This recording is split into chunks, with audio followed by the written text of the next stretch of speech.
नमस्कार दोस्तों। इस वीडियो के माध्यम से आज हम चर्चा करना चाहेंगे व्याख्याता भर्ती परीक्षा को लेकर के किस प्रकार से हमें अभी से अपनी तैयारी में लगते हुए सफलता तक पहुंचना है और किस तरह की हमारी क्या क्या रणनीति हो, किस तरह से हम अपनी तैयारी को एक अच्छी स्थिति में ले जाने की कोशिश करें। इन सभी बातों को लेकर के हम चर्चा करने वाले हैं।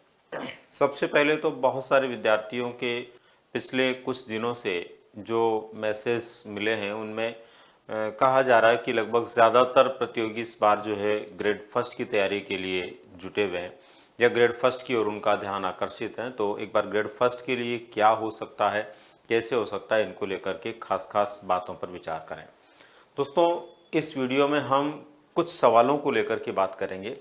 किन किन सवालों पर हम बात करने वाले हैं एक बार मैं सबसे पहले आपको बता देता हूं। सबसे पहले तो हम बात करेंगे दोस्तों कि भर्ती विज्ञापन जो है, भर्ती विज्ञापन वो कब तक आ सकता है, विज्ञापन कब तक आ सकता है और इसकी जो परीक्षा है वो कब तक हो सकती है। तो पहला मुद्दा हमारा रहेगा भर्ती विज्ञापन और परीक्षा को लेकर के, इसको लेकर के हम चर्चा करेंगे। दूसरे नंबर पर हम बात करेंगे दोस्तों पाठ्यक्रम विश्लेषण को लेकर के। दरअसल भर्ती विज्ञापन अपनी जगह है, परीक्षा अपनी जगह है, लेकिन हमें अपने पाठ्यक्रम को लेकर के बहुत अच्छे से तैयार होने की ज़रूरत है। तो एक पाठ्यक्रम का विश्लेषणात्मक तरीके से हमें आइडिया होना चाहिए, उसको लेकर के हम यहाँ बातचीत करेंगे। इसके बाद में हम यहाँ बात करेंगे दोस्तों कि हमारा जो तैयारी का रास्ता है उसमें साध्य और साधन की स्थिति क्या है, साध्य और साधन की स्थिति। तो इसमें सबसे पहले तो हमें पता हो कि साध्य क्या होता है, साधन क्या होता है, इसको लेकर के हम चर्चा इसमें करने वाले हैं। इसके अलावा हम इसमें चर्चा करेंगे दोस्तों कि हम इस परीक्षा के लिए कब तक अपने पाठ्यक्रम को पूरा कर लें, उसके बाद में हम रिवीजन किस तरह से करें और प्रीवियस जो परीक्षा है उसके पेपर्स जो है उनको किस प्रकार से हम देखें, क्या उनका आधार रहे, और इसके अलावा कुछ मॉडल पेपर्स यदि हम देखते हैं तो वो किस तरह से देखें। तो कुल मिलाकर के हम एक विस्तार से चर्चा करना चाह रहे हैं व्याख्याता भर्ती परीक्षा के लिए। खास तौर पर हम जो बात कर रहे हैं दोस्तों वो कर रहे हैं व्याख्याता भर्ती परीक्षा के लिए, व्याख्याता भर्ती परीक्षा। और ये व्याख्याता जो है ये भी स्कूल व्याख्याता के लिए। दोस्तों, आप लोगों को इसी मुद्दे को लेकर के हम इन चर्चाओं के माध्यम से एक मार्गदर्शन की दिशा की ओर ले जाने का प्रयास करेंगे। तो इन प्रयासों में कितना बेहतर जो है अपने को सफलता का अवसर मिल सकता है या कितना बेहतर हम कर सकते हैं, ये आगे की बात है, लेकिन एक बार पहले हम इन चीज़ों को समझने का प्रयास करें। एक और दोस्तों, मैं जो बातें आपको बताने जा रहा हूँ, चाहे वो रणनीतिक रूप से बात है, चाहे साध्य साधन के रूप में बात है या रिवीजन के बारे में बात है, ये मेरा अपना खुद का एक विचार है। कई बार क्या होता है कि कई विद्यार्थी जो होते हैं वो कमेंट के माध्यम से बोलते हैं कि ऐसा नहीं हो सकता, वैसा नहीं हो सकता, ऐसा संभव नहीं है, वैसा करना चाहिए। तो दोस्तों, वो सबका अपना अपना माइंड है। इस संसार के अंदर जितने भी लोग हैं सबका अपना अपना दिमाग है, अपनी अपनी स्ट्रेटेजी होती है, अपने अपने तरीके होते हैं, अपनी अपनी समझ होती है, अपनी अपनी बुद्धि लब्धि होती है। इसलिए जो बात मैं कर रहा हूँ वो मेरी समझ के अनुसार है और मेरी समझ के अनुसार में कॉमन जो विद्यार्थी है, एक सामान्य विद्यार्थी है, उसके हिसाब से ये बातचीत कर रहा हूँ। अगर कोई विद्यार्थी इससे भी ज़्यादा एक्स्ट्रा ऑर्डिनरी है और वो इससे भी एक्स्ट्रा कर रहा तो बहुत अच्छी बात है। विशेष रूप से ये मार्गदर्शन उन प्रतियोगियों के लिए है जो पहली बार एग्ज़ाम देने के लिए जो अपनी तैयारी करेंगे।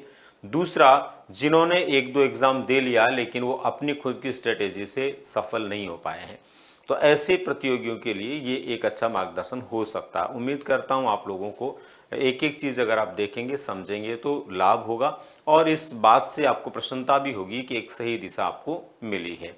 दोस्तों, बहुत सारे अलग अलग मित्र होते हैं, दोस्त होते हैं, वो आपसे बातचीत करते हैं, आपसे चर्चा करते हैं। तो अलग अलग मित्रों की अलग अलग आपके बारे में या उस कार्य व्यवहार के बारे में या जो मुद्दा है जिस पर आप बात कर रहे हैं, अलग अलग विचार हो सकते हैं।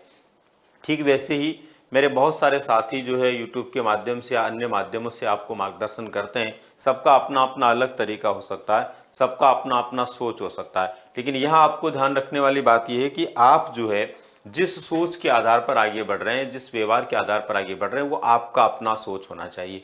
क्योंकि एक कहावत आपने जरूर सुनी होगी कि जिंदगी के अंदर वो व्यक्ति सफलता को प्राप्त करता है, वो व्यक्ति आगे बढ़ता है जो सुनता सबकी है लेकिन करता वो है जो उसका मन कहता है, जो उसकी आत्मा कहती है, जो विचार उसके मस्तिष्क में आते हैं उनको सही तरीके से फॉलो करते हुए जब वो आगे बढ़ता है तो सफलता को प्राप्त करता है। तो यहाँ पर भी मैं एक बार फिर आपसे कहना चाहूँगा कि ये मेरा विचार है, आप लोगों को बहुत अच्छा लगे और आपको लगता है कि आप ऐसा कर सकते हैं तो आपको 100% फॉलो करना है। अगर आपको लगता है कि ये ठीक नहीं है या इसको हम फॉलो नहीं करेंगे तो इसको आपको इग्नोर करने की आवश्यकता है। लेकिन जो प्रतियोगी पहली बार एग्जाम दे रहा है या बार बार अपनी स्ट्रेटेजी बना करके थक चुका है, वो एक बार जरूर ध्यान दे। उम्मीद करता हूँ फायदा जरूर होगा। दोस्तों, हम एक एक मुद्दे को लेकर के बात करते हैं जिससे कि हम एक सही दिशा पर पहुंच पाएं। सबसे पहले नंबर पर हम बात करना चाहेंगे दोस्तों भर्ती विज्ञापन को लेकर के और परीक्षा को लेकर के। बड़ा कन्फ्यूजन है और अलग अलग लोगों के अलग अलग विचार हैं। सरकार भी अभी तक बहुत स्पष्ट इसमें कुछ नहीं कर पा रही है। लेकिन दोस्तों, आपको अच्छे से पता है कि किसी एक व्यक्ति के कहने से या मेरे कहने से या दूसरे के कहने से विज्ञापन उस दिन नहीं आएगा जिस दिन आना। विज्ञापन उसी दिन आना है जो तय है, और जो तय है वो ईश्वर ने तय कर रखा है, वो आपके और मेरे हाथ में नहीं है। यहाँ तक कि मैं कहूँ सरकार के हाथ में भी तब तक नहीं है जब तक ईश्वर नहीं चाहता है, क्योंकि जो कुछ करवाने वाला होता है वो मालिक होता है, ईश्वर होता है। तो ऐसी स्थिति के अंदर अपने को केवल परिस्थितियों के अनुसार सोचना होता है, जो चल रहा है उसके अनुसार सोचना होता है। जैसे वर्तमान परिस्थितियां बनी हुई है कि इस समय विद्यालयों में टीचर्स की भारी कमी है, और जिन लोगों के पोस्टिंग होने हैं उनके पोस्टिंग होने के बाद भी हजारों की संख्या में कमी रहेगी। तो सबसे पहले तो हमें इस बात के लिए आश्वस्त रहना दोस्तों कि 10,000 प्लस जो है ग्रेड फर्स्ट के लिए या व्याख्याता के लिए भर्ती होना तय है। तो पहले नंबर पर तो आपको ये ध्यान रखना है कि सीटें जो है लगभग 10,000 प्लस होंगी, इससे कम नहीं होंगी, इससे ज़्यादा ही होंगी। तो एक तो ये आपको ध्यान रखना है कि आपके लिए जो है एक बड़ी अपॉर्चुनिटी है, एक बड़ा अवसर आप लोगों के सामने है यदि आप व्याख्याता बनना चाहते हैं। और व्याख्याता बनने के लिए आपको पता है दोस्तों, आपके पास में पीजी में वो सब्जेक्ट होना बहुत ज़रूरी है। अगर आपने किसी भी सब्जेक्ट में पीजी कर रखा और उसके लिए वैकेंसी आती है तो आप उसके लिए योग्य हैं और उसकी तैयारी आपको करनी चाहिए। अब इसके बाद में दोस्तों बात आती है भर्ती विज्ञापन कब तक आने की संभावना है। दोस्तों, मैं ये नहीं कहता कि इस महीने में आएगा, अगले महीने में आएगा, लेकिन मैं इतना जरूर कहता हूं कि 2023 वो वर्ष होगा जिसके अंदर विज्ञापन आपको निश्चित रूप से देखने को मिलेगा। अब 2023 में विज्ञापन देखने को मिलेगा। बहुत सारे विद्यार्थी आप में से वो भी हैं जिनका ये मानना है कि कुछ समय बाद आचार संहिता लग जाएगी, तो फिर आचार संहिता के बाद क्या विज्ञापन आ सकता? बिल्कुल नहीं आ सकता दोस्तों। आचार संहिता के बाद में आपकी नियुक्ति हो सकती है, आपकी परीक्षाएं हो सकती है, लेकिन विज्ञापन जारी नहीं हो सकता। तो ऐसी स्थिति के अंदर ये मान के चलिए कि आचार संहिता लगने से पहले, अगर दिसंबर में चुनाव है तो यूँ मान के चलिए कि अक्टूबर से पहले पहले आपको विज्ञापन देखने को मिलेगा। और विज्ञापन क्यों देखने को मिलेगा? क्योंकि आपको पता होगा कुछ ही समय पहले शिक्षा विभाग ने क्या किया है, शिक्षा विभाग ने ग्रेड फर्स्ट के लिए और सेकंड के लिए अपनी एक जो है कुछ पदों पर भर्ती के लिए वित्त विभाग से स्वीकृति के लिए भेजा है, और वित्त विभाग के पास में जो स्वीकृति के लिए भेजा है उसकी स्वीकृति बहुत जल्दी मिलने के बाद में जो निश्चित पोस्टें हैं उनके लिए विज्ञापन जारी हो जाएगा। दोस्तों, ये भी आपको ध्यान रहे कि वित्त विभाग में स्वीकृति के लिए जो पदों की संख्या भेजी गई है, आपने अखबार में पढ़ा होगा, वो 10,000 नहीं थी, वो कम थी। लेकिन आप मान के चलिए विज्ञापन आने और विज्ञापन आने के बाद परीक्षा होने तक ये संख्या 10,000 प्लस होना तय है, ऐसा निश्चित रूप से हो जाएगा। अब इसके बाद में दोस्तों विज्ञापन की बात यहाँ तक हो गई है कि 2023 में जरूर आएगा। वित्त विभाग के पास स्वीकृति के लिए दे दिया गया है तो जरूर वित्त विभाग स्वीकृति देगा और आचार संहिता से पहले विज्ञापन आपको देखने को मिलेगा।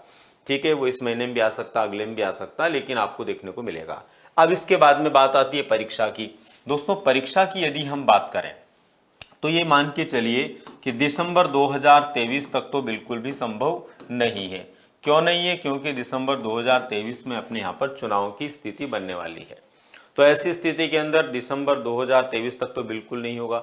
अब इसका मतलब ये हुआ कि अभी हमारे पास में जो अगस्त का महीना चल रहा है उसके बाद में जो है सितंबर, अक्टूबर, नवंबर और दिसंबर, ये 4 महीने जो है और लगभग आधा महीना, ये 4.5 महीने तो आप सोच भी नहीं सकते। अब उसके बाद में बात आती है नई सरकार बनेगी, नई सरकार बनने के बाद में नई गतिविधियां शुरू होगी, नई कार्य योजनाएं बनेगी, आरपीएससी अपना काम करेगी विज्ञापन आने के बाद भी, तो भी ये मान के चलिए आप कि आपकी ये जो परीक्षा है लगभग 7-8 महीने तक संभव नहीं है। 4 महीने ये मान लीजिए और जनवरी से लेकर अप्रैल तक वो मान लीजिए, ऐसे करके यूँ मान के चलिए कि लगभग 7 से 8 माह का समय आप लोगों को इस परीक्षा के लिए, तैयारी के लिए कम से कम मिलेगा। इससे ज़्यादा भी हो सकता है। मेरा ये कहना है कि ये अप्रैल मई में परीक्षा हो सकती है, बाकी इससे ज़्यादा भी हो सकता है। परीक्षा जून जुलाई तक भी जा सकती है, कोई बड़ी बात नहीं है, क्योंकि नई सरकार बनने के बाद में परिस्थितियां बदलती है। दूसरी बात, आरपीएससी का कार्य करने का ढर्रा आपको पता है ही, आरपीएससी किस तरह से धीरे धीरे एग्जाम्स करवाती है, पिछले एग्जाम्स में कितना समय लगा ये आप सबको पता है। तो ऐसी स्थिति में ये मान के चलिए कि 7 से 8 महीने आपके पास में है। तो पहली जो चीज़ है वो आपके स्पष्ट हो जानी चाहिए कि भर्ती विज्ञापन जरूर आएगा, इसी वर्ष आएगा, लेकिन परीक्षा इस वर्ष नहीं होनी है। 2024 में ये परीक्षा होने की पूरी संभावना है और 2024 में परीक्षा होगी। उसके लिए कम से कम, ज़्यादा समय कितना होगा ये मैं नहीं कह रहा हूँ, इससे आगे 10 महीने 12 महीने भी हो जाए, लेकिन कम से कम कितना समय आपके पास में, 7 से 8 महीने का समय आपके पास में जरूर है, जिसके लिए आप आसानी से तैयारी कर सकते हैं। और 7 से 8 महीने का समय वो होता है दोस्तों जिसमें आप बहुत अच्छी तैयारी कर सकते हैं, एकदम सुपर लेवल की तैयारी कर सकते हैं, यदि आप पूरी स्ट्रेटेजी के साथ में आगे बढ़ते हैं या तैयारी करते हैं। दोस्तों इसके बाद में देखिए नेक्स्ट हमारा जो सवाल है वो क्या है, पाठ्यक्रम विश्लेषण। दोस्तों हमें तैयारी करनी है, तैयारी करनी है और तैयारी के लिए सबसे पहले हमारे पास में हमारा पाठ्यक्रम होना चाहिए। मैं ये कहता हूं कि एक अच्छा प्रतियोगी वो होता है जिसके टेबल पर सबसे पहले सिलेबस होता है। जब तक सिलेबस उसके हाथ में नहीं है तब तक वो आगे कुछ भी ढंग से नहीं कर सकता। तो यहाँ पहली जरूरत है पाठ्यक्रम का अपने पास में होना। और दोस्तों जब आप पाठ्यक्रम देखेंगे तो आपको पता है आपका पाठ्यक्रम जो ग्रेड फर्स्ट का है वो 2 पार्टों में डिवाइड रहता है, 2 पेपर इसमें होते हैं। एक आपका प्रथम प्रश्न पत्र होगा और जो प्रथम प्रश्न पत्र होगा उसके अंदर आपको पता दोस्तों कितने प्रश्न आने हैं, 75 प्रश्न, 75 प्रश्न आने हैं। ये प्रथम प्रश्न पत्र की स्थिति है और इसके प्रत्येक प्रश्न 2 अंक का होता है, इसलिए टोटल इसमें 150 अंक का ये पेपर होता है। 1.5 घंटे में आपको इस पेपर को हल करना होता है, 1.5 घंटे के लिए ये पेपर होता है। तो लगभग 1.5 घंटे के लिए होने वाला ये पेपर 150 अंक का होता है। तो एक तो हमें स्पष्ट रूप से ये पता हो, दूसरे नंबर पर हमें पता हो कि हमारा जो प्रश्न पत्र द्वितीय होता है, तो द्वितीय प्रश्न पत्र, ये द्वितीय प्रश्न पत्र, और द्वितीय प्रश्न पत्र जो होता है दोस्तों वो होता है आपके सब्जेक्ट का। इसके अंदर टोटल आपको पता है कि 150 प्रश्न इसमें आने होते हैं और ये 150 प्रश्न जो आने होते हैं वो कितने अंक के होते हैं, 300 अंक के होते हैं। तो यहाँ पर हमें ये सबसे पहला पता होना चाहिए कि ग्रेड फर्स्ट या व्याख्याता भर्ती परीक्षा में हमारे 2 पेपर होंगे और दोनों पेपरों की स्थिति क्या है। एक में 75 क्वेश्चन आएंगे जो 150 अंक के होंगे, दूसरे में 150 आएंगे जो 300 अंक के होंगे। अब बात आती है दोस्तों, हमारे सामने एक बहुत बड़ा पेच वर्तमान में है और वो पेच क्या है, 40% अंकों का। 40% अंक हमें लाने अनिवार्य हैं, अंक अनिवार्य हैं। और ये अनिवार्य किस पेपर में है दोस्तों, दोनों पेपर में। दोनों पेपर में हमारे कितने प्रतिशत अंक आने चाहिए, कम से कम 40%। यदि हमारे, अच्छा कुछ ऐसी कैटेगरी है जिनको छूट मिली हुई है, उनको छोड़ दिया जाए तो बाकी लोगों को 40% अंक लाने हैं। यानी उनके फर्स्ट पेपर में भी 40% अंक आने जरूरी है, कम से कम। उससे ज़्यादा आएंगे तो मेरिट में आएंगे, लेकिन कम से कम आने जरूरी है। और द्वितीय पेपर में भी 40% आने जरूरी है। दोस्तों किसी एक पेपर में आपके बहुत अच्छे अंक आ गए और दूसरे में 40% नहीं आए तो आप फिर चयन योग्य नहीं है, चयन सूची से आप बाहर हो जाएंगे। इसका मतलब ये हुआ दोस्तों कि हमारी रणनीति में ये बात शामिल होनी चाहिए कि हम दोनों पेपरों की बहुत अच्छे से तैयारी करेंगे, पेपर फर्स्ट की भी और पेपर सेकंड की भी।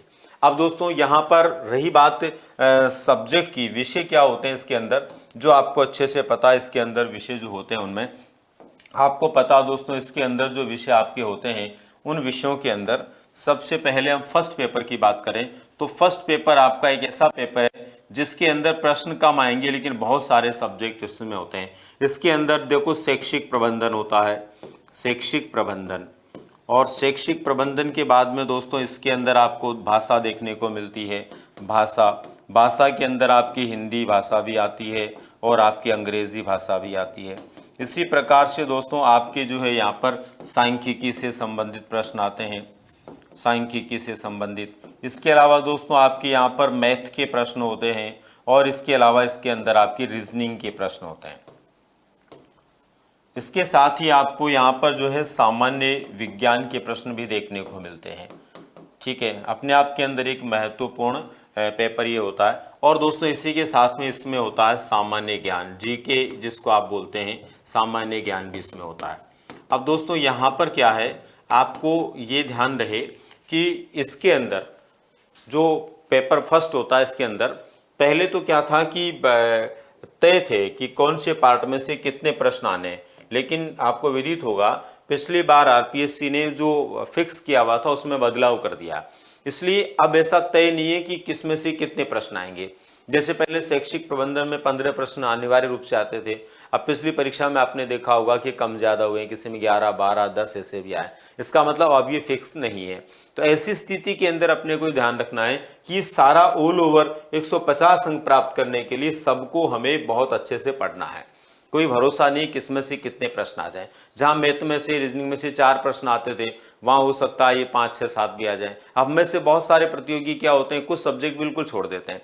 अभी कल परसों मेरे पास में एक स्टूडेंट का फोन था, उसने कहा कि मैं मैथ और रीजनिंग नहीं पढ़ूं तो भी क्या फर्स्ट पेपर को पास कर सकता हूं। भाई सीधी सीधी बात यह है कि आप पहले के हिसाब से कर सकते थे, लेकिन नए पैटर्न के अनुसार यदि इसके अंदर ज़्यादा कम प्रश्न हो गए तो दिक्कत हो जाएगी। इसलिए हमें दोस्तों इस पहले पेपर की पूरे मन से सारे जो सब्जेक्ट तैयारी करने की जरूरत है।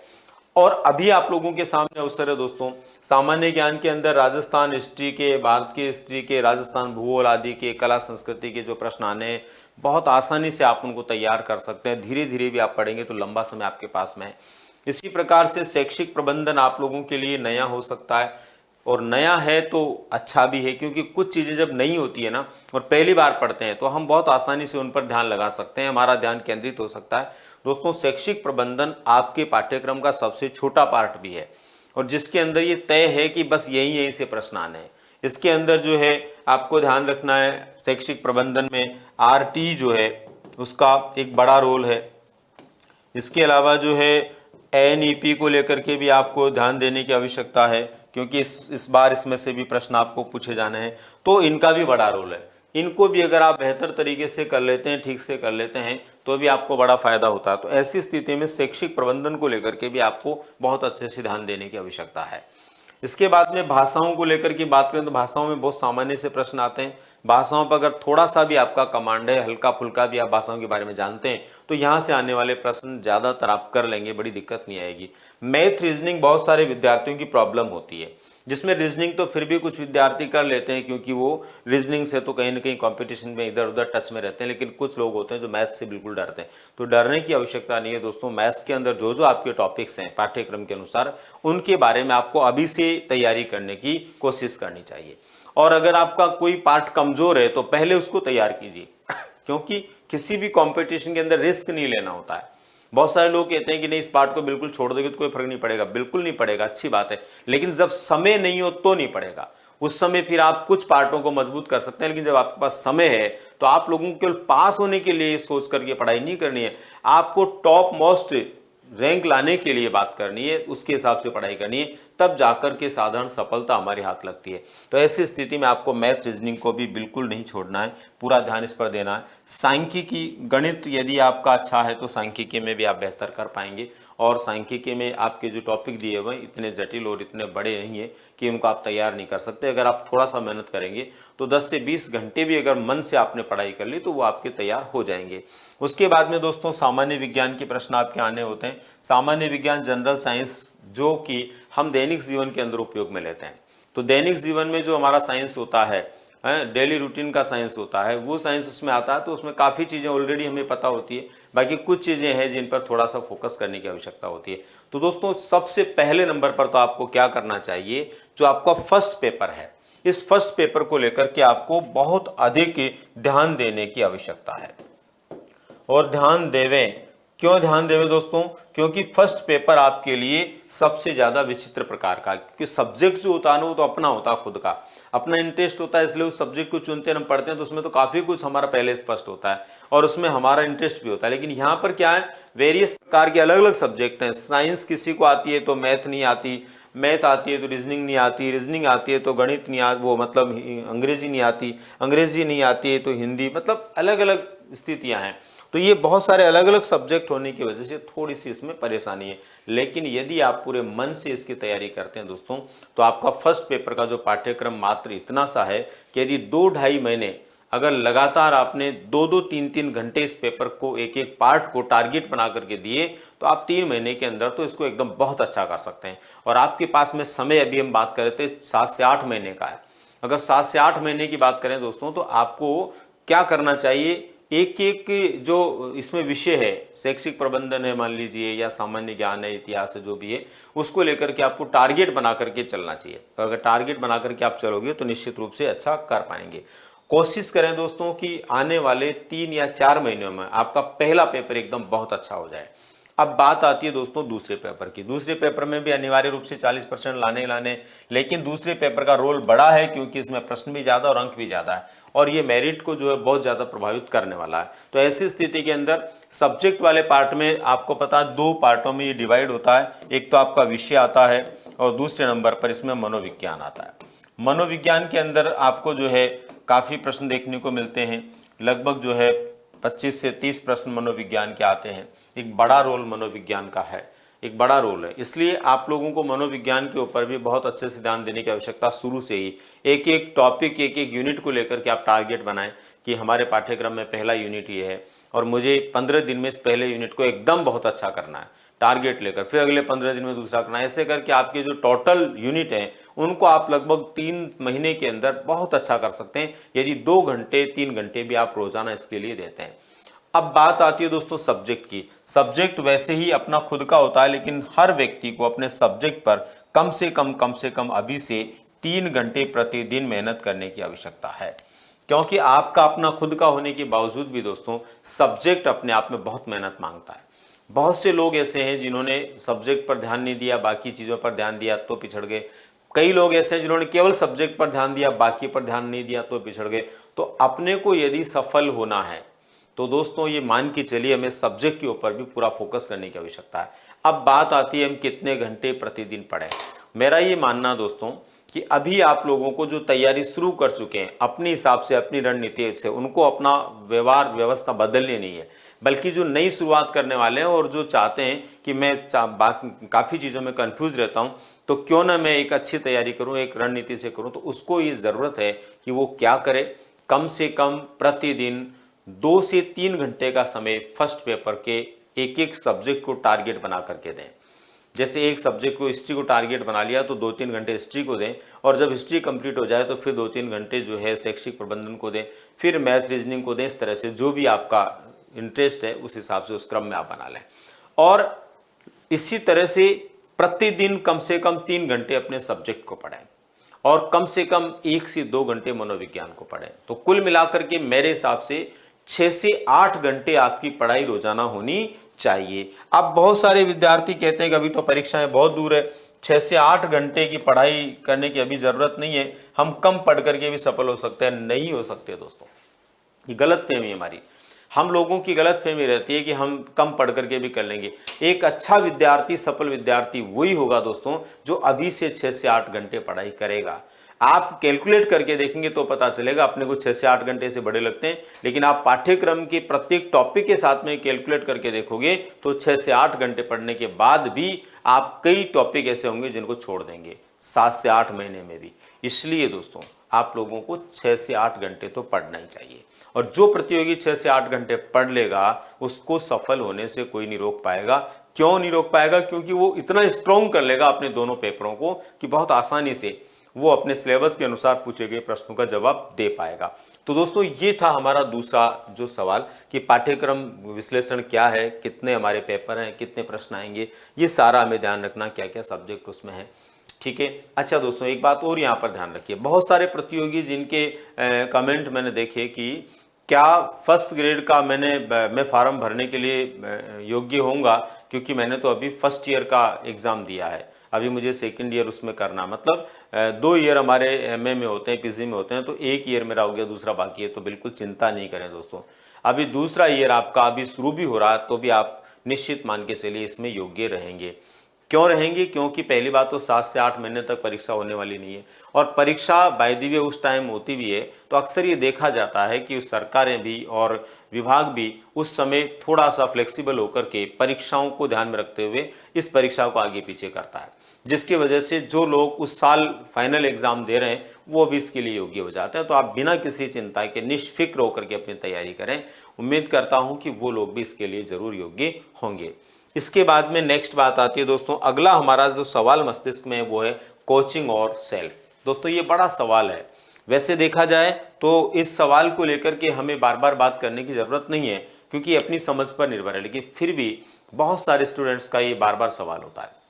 मैं आपको भी फ्रैंक बता रहा हूँ दोस्तों, दोनों में से कोई भी विकल्प आपके लिए बुरा नहीं है। यदि आप कोचिंग करते हैं तो भी कोई बुराई नहीं है, और आप सेल्फ करते हैं तो भी बुराई नहीं है। मैं दोनों के प्लस और माइनस यहाँ पर बताने की कोशिश करता हूँ। सबसे पहले नंबर पर तो दोस्तों, यदि आप कोचिंग करते हैं तो ये कोचिंग उन लोगों के लिए ज़्यादा फलदायी है जो पहली बार तैयारी कर रहे हैं। उन लोगों के लिए कोचिंग फ़ायदेमंद है, तैयारी कर रहे हैं, क्योंकि उनको कई चीज़ें ऐसी होती है जो स्पष्ट नहीं होती है, कई चीज़ें जिनको स्पष्ट करने में कोचिंग संस्थान के जो टीचर्स होते हैं वो थोड़ी मदद करते हैं, और ये मदद कई बार उनके लिए बहुत बड़ा सहयोग बन जाती है, पहले नंबर पर। दूसरे नंबर पर जो लोग विषय वस्तु को स्वयं के स्तर पर समझ नहीं पाते, मैं ये मानता हूं कि जो फर्स्ट ग्रेड का एग्जाम दे रहा है वो व्यक्ति चीज़ों को समझ सकता है, बड़ा इश्यू नहीं है, लेकिन कुछ टॉपिक होते हैं, कुछ बिंदु होते हैं जो हमें समझ में नहीं आते हैं। तो ऐसी स्थिति में भी व्यक्ति को कोचिंग की दिशा लेनी चाहिए। अब कोचिंग करने के लिए आपके पास में वक्त होना जरूरी है। कई बार क्या होता है कि कई लोग कोचिंग उस समय करते हैं जब विज्ञापन आ जाता है।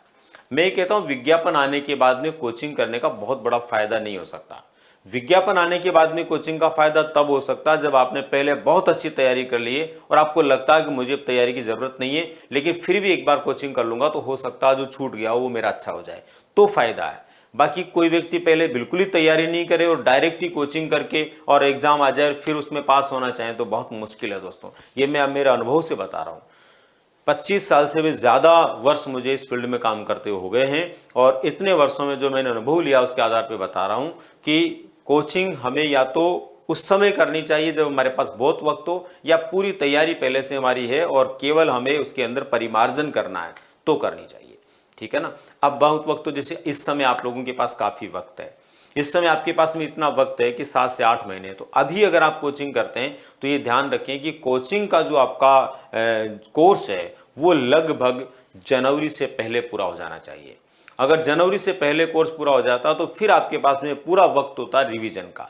इसलिए कोचिंग करनी है तो आपको जल्दी करनी है, अभी करनी है, बहुत पहले करनी है, ताकि कोचिंग क्लास के बाद में आपको 2-3-4 महीने का समय मिल जाए। कम से कम 2-2.5 महीने तो मिलना ही चाहिए, तब जाकर के आप रिवीजन चीज़ों का कर पाएंगे। दूसरा, कोचिंग संस्थानों में एक फ़ायदा ये हो जाता है कि बहुत सारे सब्जेक्ट के बहुत सारे टीचर्स होते हैं ना, उन मुद्दों को या उन बिंदुओं को बहुत आसानी से सरलता से समझा देते हैं जिनको लेकर के हम किताबी भाषा को नहीं समझ पाते हैं। क्योंकि दूसरा हमारे पास उपाय सेल्फ का होता है जहाँ हमारे पास केवल किताबें होती है। तो ऐसी स्थिति के अंदर उन लोगों के लिए कोचिंग थोड़ा फायदेमंद रहता है। अब इसके बाद में बात आती है कोचिंग से एक नियमितता बन जाती है। कई लोग ऐसे होते हैं घर पर बैठकर पढ़ते हैं तो वो नियमितता उनमें नहीं बन पाती, कभी 5 घंटे पढ़ लिए, कभी 2 घंटे, कभी 3 घंटे। लेकिन कोचिंग के अंदर जब आदमी आता मान लो 4-5 घंटे, तो वो नियमित रूप से 5 घंटे तो पढ़ ही रहा है। और जब 5 घंटे वो पढ़ता और अपने साथियों को देखता ना, तो साथियों को देखकर उसके अंदर एक कॉम्पिटिशन की भावना पैदा होती है, और वो कॉम्पिटिशन की भावना उसमें जागरूकता लाती है, और वो जागरूकता उसको सफल बनने में योगदान देती है। इसलिए यहाँ पर आपको ध्यान रखने की जरूरत है कि आप निश्चित रूप से क्या कर सकते हैं, कोचिंग कर सकते हैं, लेकिन कोचिंग क्या सोचकर करना और कब करना ये थोड़ा आपको देखने की जरूरत है। हर स्टूडेंट के लिए कोचिंग कंपलसरी नहीं है। बहुत सारे स्टूडेंट वो भी होते हैं जो कोचिंग करने की स्थिति में नहीं होते, हाँ, आर्थिक रूप से भी हो सकते हैं, या फिर उनके घर में काम करने वाला नहीं होता उससे भी हो सकते हैं, या फिर कहीं काम कर रहे होते हैं तो वहाँ ड्यूटी टाइम उनका होता तो नहीं कर पाते हैं। तो ऐसा आवश्यक नहीं है कि आप कोचिंग करें तभी सफल होंगे। कोचिंग के बिना भी आप बहुत अच्छी सफलता प्राप्त कर सकते हैं, टॉप कर सकते हैं अपनी परीक्षा को, बशर्ते उसके प्रति हमारा पूरे मन के साथ में, विश्वास के साथ में, दृढ़ता के साथ में तैयारी का संकल्प हो, और हम स्वाध्याय के ऊपर बहुत अच्छे से ध्यान दे पाएँ, पुस्तकों को अच्छे से ठीक से समझ पाएँ। अब इसके बाद में दोस्तों सेकंड नंबर पर बात आती है यहाँ पर हमारे पास में कि हम सेल्फ करें। तो सेल्फ करने के लिए हमारे पास में 2 चीज़ें होती है दोस्तों, एक तो हमारे पास में बुक होती है और एक हमारे पास में नोट्स होते हैं। यहाँ पर ध्यान देने वाली बात है, बुक्स हमेशा हमारे पास में मानक प्रकार की होनी चाहिए। वर्तमान समय में NCERT जो है, इसको लेकर के ज़्यादातर प्रश्न पुटअप किए जाते हैं, तो NCERT की बुक्स जो हैं वो हमारे पास हो। इसके अलावा जो भी पुस्तक हम लें तो मानक पुस्तक हमारे पास में हो, तब जाकर के हम बेहतर तरीके से तैयारी कर पाएंगे। बुक्स की भाषा कई बार क्लिष्ट होती है, जटिल होती है, तो बार बार समझें। किसी मित्र साथी से, अपने से बड़े कोई भी, उनसे संपर्क करते हुए भी आप समझ सकते हैं। आजकल तो बहुत सारे दूसरे भी संसाधन हैं, गूगल के माध्यम से, अन्य माध्यम से भी आप चीज़ों को समझने की कोशिश कर सकते हैं। तो बुक्स आपके पास अच्छी हो, मानक हो, ये आपको ध्यान रखना है। इसके बाद में नोट्स की बात तो दोस्तों 2 चीज़ें होती है। हम में से ज़्यादातर लोगों की सोच ये बन गई है कि किसी कोचिंग के नोट्स खरीद लेते हैं और कोचिंग के नोट्स खरीद के पढ़ लेते हैं। ये हमारी गलतफहमी है। नोट्स का मतलब क्या होता है ये हमें पता होना चाहिए। नोट्स का मतलब किसी कोचिंग के नोट्स नहीं है, किसी दूसरे स्टूडेंट के नोट्स नहीं है। नोट्स का मतलब है हम खुद किताबों को पढ़ करके, मानक पुस्तकों को पढ़ करके खुद के लिए खुद नोट्स बनाएं। जो व्यक्ति खुद के लिए खुद नोट्स बनाता है उसको पढ़ना पड़ता है, चीज़ों को समझना पड़ता है, उसमें से क्या परीक्षा में आ सकता है और कैसे आ सकता है ये उसके माइंड में बैठता है, और फिर उसको जब वो लिखता है तो वो चीज़ उसके लिए पुख्ता हो जाती है। इसलिए नोट्स खरीदिए मत इधर उधर से किसी से भी, बल्कि अपने खुद के बनाइए। नोट्स क्या होने चाहिए? स्वयं के द्वारा बनाए होने चाहिए, खुद के स्वयं बनाइए। जो व्यक्ति सफल होना चाहता है स्वयं के बनाने जरूरी है, बनाने चाहिए। और जो ये सोचता है कि मुझे तो केवल पढ़ना है, जो भी होगा देखा जाएगा, तो दोस्तों फिर तो कुछ भी पढ़ सकते हो, पर रिजल्ट अगर आपको चाहिए, पॉजिटिव रिजल्ट चाहिए, सकारात्मक आपको परिणाम चाहिए दोस्तों, तो मेरा ये मानना है कि आप लोगों को अपने खुद के नोट्स बनाने चाहिए, खुद को अपने नोट्स तैयार करने चाहिए। ठीक है, तो उम्मीद करता हूँ ये बात आपको स्पष्ट हुई होगी कि हमारे लिए क्या अच्छा है। सेल्फ भी आपके लिए बहुत अच्छा है। बहुत से लोग ऐसे हैं जिन्होंने ज़िंदगी में कोचिंग नहीं किया लेकिन फिर भी वो टॉप कर जाते हैं, और कई लोग ऐसे होते हैं कि सेल्फ करने के चक्कर में कुछ चीज़ें ऐसी होती हैं जिनको समझ नहीं पाते हैं, और कई चीज़ें समझ नहीं पाते हैं, इस वजह से वो पिछड़ जाते हैं। दोनों स्थितियाँ, लेकिन ये डिपेंड करता है आपकी स्ट्रेटेजी पे, आपकी खुद की मानसिकता पर, आप अपने लिए कितना कर सकते हैं, खुद के लिए कितने तैयार हैं। देखो, एक तो हमेशा जीवन में ध्यान रखो, दूसरों से ज़्यादा भरोसा खुद पर करो। जितना भरोसा आप खुद पे करोगे ना, उतना ही आपको सफलता तक ले जाने में वो आपका जो विश्वास है वो सहयोग करेगा। ठीक है, अब दोस्तों हमने एक शब्द देखा था, ऊपर आपने पढ़ा होगा, साध्य और साधन। मैं यही उसके बारे में बात कर रहा हूं, साध्य क्या और साधन क्या है। दोस्तों यहां पर हमें ये ध्यान रखना है कि हम साध्य की बात जो कर रहे हैं ना, ये तो हमारा लक्ष्य है। साध्य हमारा क्या है? लक्ष्य है, जिसे हम पाना चाहते हैं। जैसे आप व्याख्याता बनना चाहते हैं तो ये आपके लिए क्या हो गया दोस्तों, वो आपके लिए एक लक्ष्य हो गया कि व्याख्याता बनना चाहते हैं। व्याख्याता बनने के लिए दोस्तों साधन क्या होगा? एक तो आप कोचिंग करना चाहते हैं, आप सेल्फ करना चाहते हैं, ये आपके साधन हैं। तो यहां पर हमें ध्यान रखना दोस्तों, ये जो मुद्दा है इस पर मैं बात क्यों करना चाह रहा हूं, इस पर इसलिए बात करना चाह रहा हूं कि हमेशा ध्यान रखो, लक्ष्य जितना बड़ा होता है हमारे साधन भी उतने बड़े होने चाहिए। अगर हमारा लक्ष्य छोटा है तो छोटे साधनों से काम चल जाएगा। अब व्याख्याता बनने का लक्ष्य है वो छोटा लक्ष्य नहीं है दोस्तों, ये एक बड़ा लक्ष्य है, एक बड़ा टारगेट है। और सबसे बड़ी बात है कि लाखों लोगों में से आपका चुनाव उसमें होना है। तो ऐसी स्थिति के अंदर आपके साधन छोटे नहीं होने चाहिए। आप कोचिंग भी ज्वाइन करते हैं तो कोचिंग ऐसा संस्थान होना चाहिए जहां पर आपको भरोसा हो कि वहां पर इस तरह के लोग हैं, इस तरह के टीचर्स हैं जो आपको एक सही दिशा दे सकते हैं। और यदि आप सेल्फ करते हैं तो आपकी बुक्स एनसीईआरटी से जुड़ी हुई होनी चाहिए, मानक पुस्तकें होनी चाहिए, नोट्स आपके खुद के द्वारा बनाए हुए बहुत बेहतर नोट्स होने चाहिए। मतलब साधन हमारा कमजोर नहीं होना चाहिए, साधन अच्छा होगा तो ही हम मंजिल पर पहुंचेंगे। तो ये अपने को ध्यान रखना है। व्याख्याता बनना हमारा साध्य है, हमारा जो है लक्ष्य है जिसकी ओर हम बढ़ रहे हैं, लेकिन उस साध्य तक पहुंचने के लिए साधन हमारे को मजबूत लेने की जरूरत है। तो मित्रों समझ में आ गई होगी बात आपके कि साध्य क्या है और साधन क्या है। अब इसके बाद में हम बात कर रहे हैं दोस्तों, ये लास्ट में हम बात कर रहे हैं रिवीजन को लेकर के, प्रीवियस पेपर को लेकर के, मॉडल पेपर को लेकर। रिवीजन को लेकर के हम बात करें दोस्तों, आप ध्यान रखिए दोस्तों, चाहे आप कोचिंग करें तो अच्छा, चाहे आप सेल्फ स्टडी करके अपने नोट्स बनाकर पढ़ाई करें तो अच्छा, कुछ भी करें, लेकिन ये ध्यान रखें कि लगभग 4 से 5 माह, लगभग 4 से 5 माह तक आप अपनी पूरी तैयारी करें, पूरी तैयारी। और पूरी तैयारी करने के बाद में फिर आपको कम से कम 2 से 3 माह क्या करना पड़ेगा दोस्तों, 2 से 3 माह आपको रिवीजन करना पड़ेगा। जितना आप रिवीजन करेंगे ना उतना ही आप सफल होंगे। पढ़ना जितना महत्वपूर्ण नहीं है उससे कई गुना ज्यादा रिवीजन करना महत्वपूर्ण है, क्योंकि पढ़ने के समय हम चीजों को अपने मस्तिष्क में स्थायी बनाने की कोशिश करते हैं, लेकिन वो हमारी स्मृति में है या नहीं है, हमें परीक्षा के अंदर वो याद होगी कि नहीं होगी, परीक्षा के समय हम स्मरण कर पाएंगे कि नहीं कर पाएंगे, तो इसके लिए हमारा रिवीजन मदद करेगा दोस्तों। जितना आप रिवीजन करेंगे उतना ही आप सफलता के नजदीक पहुंचेंगे। तो रिवीजन को लेकर के आलस मत कीजिए, एक बार पाठ्यक्रम को कैसे भी पूरा कर लीजिए, आप सेल्फ से कर लीजिए, कोचिंग से कर लीजिए, और कोई तरीका तो उससे कर लीजिए, लेकिन उसके बाद में जो समय आपके पास में बचे वो कम से कम 2 से 3 महीने का बचे और उसमें आप रिवीजन को बहुत अच्छे से कर पाएं।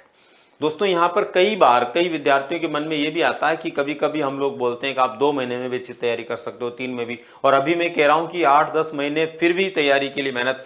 दोस्तों 2 या 3 महीने की मेहनत उस विद्यार्थी के लिए योगदान देती है जो पहले से बहुत अच्छा सा प्रिपेयर होता है, या फिर वो इतना भाग्यशाली होता है कि थोड़ी मेहनत के बाद में भी उसके फेवर का पेपर आ जाता है और सफल हो जाता है। लेकिन एक कर्मयोगी के लिए, एक सामान्य विद्यार्थी के लिए एक लंबी तैयारी ही होती है दोस्तों जो उसको सफल बना सकती है, जो उसको मंजिल तक पहुंचा सकती है।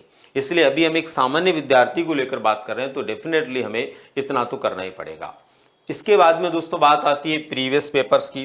प्रीवियस पेपर को लेकर के बहुत सारे विद्यार्थी सीरियस नहीं होते हैं, जबकि दोस्तों प्रीवियस पेपर यानी जो पिछली परीक्षाएं हो गई है, पिछली परीक्षाएं, इन पिछली परीक्षाओं के जितने भी पेपर है ना दोस्तों, परीक्षाओं के पेपर, ये तो आपके पास में टेबल पर होने ही चाहिए।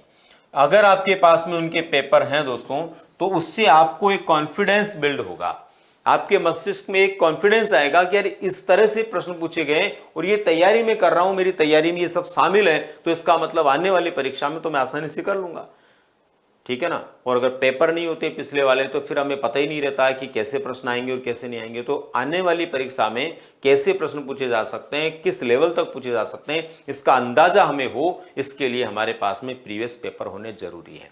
और प्रीवियस पेपर को हमें हल भी करते रहना चाहिए बीच बीच में। जैसे एक बार आपने पूरे पेपर हल कर लिए, फिर महीने भर बाद में फिर सारे पेपर देख लिए, फिर देख लिए, उससे क्या होता है कि वो प्रीवियस पेपर के जो प्रश्न है वो एक कॉन्फिडेंस आप में देते हैं। और सबसे बड़ी बात, कई बार उन प्रश्नों से प्रश्न भी मिल जाते हैं या उनसे मिले जुले प्रश्न आ जाते हैं, तो भी हमें उसका क्या मिलता है, बहुत बड़ा फायदा मिलता है। इसलिए प्रीवियस पेपर्स के ऊपर हमें फोकस करने की आवश्यकता है। और बात आती है दोस्तों मॉडल पेपर की। मॉडल पेपर हमें निश्चित रूप से हल करने होते हैं। मॉडल पेपरों को लेकर हम बात करें तो लास्ट टाइम जब आपके पास में बचता है, लास्ट टाइम जब आपके पास में महीने 1.5 महीने का समय बच गया, तो आपको कम से कम 10 मॉडल पेपर तो हल करने ही चाहिए। 10 मॉडल पेपर कम से कम आप हल करते हैं ना दोस्तों, तो ये मान के चलिए उनसे क्या होता है, उन 10 मॉडल पेपर से कॉन्फिडेंस आता है।